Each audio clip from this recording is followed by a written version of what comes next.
સવાલ નંબર 1, આપણી આંખ કેટલા મેગાપિક્સલની હોય છે? એનો જવાબ છે આપણી આંખની ક્ષમતા 576 મેગાપિક્સલની માનવામાં આવે છે. જો આપણી આંખ એક કેમેરે હોત તો તે 576 મેગાપિક્સલની હોત. એટલે જ આપણે બધું જ આટલું ક્લિયર જોઈ શકીએ છીએ. સવાલ નંબર 2, વિશ્વનો એવો કયો દેશ છે જે ક્યારેય કોઈનો ગુલામ નથી બન્યો?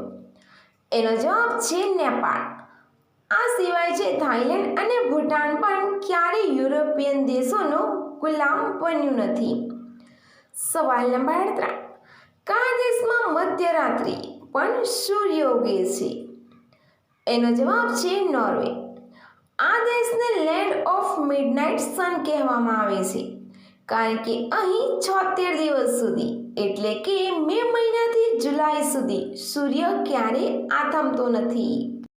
સવાલ નંબર 4, દુનિયાનો સૌથી નાનો દેશ કયો છે અને તેની કુલ વસ્તી કેટલી છે? એનો જવાબ છે વેટિકન સિટી. આ દેશ માત્ર 0.49 ચોરસ કિલોમીટરમાં ફેલાયેલો છે અને અહીંની વસ્તી 1000 કરતાં પણ ઓછી છે. આ દેશ પૂરી રીતે ઇટલીની રાજધાની રોમ શહેરની અંદર સ્થિત એક સ્વતંત્ર દેશ છે. સવાલ નંબર 5, હું શોખીન હોય ને કેટલા ઝટકા મારાથી સંતુષ્ટ થાય છે? એનો જવાબ છે 15 થી 20 મિનિટ સુધી નોનસ્ટોપ.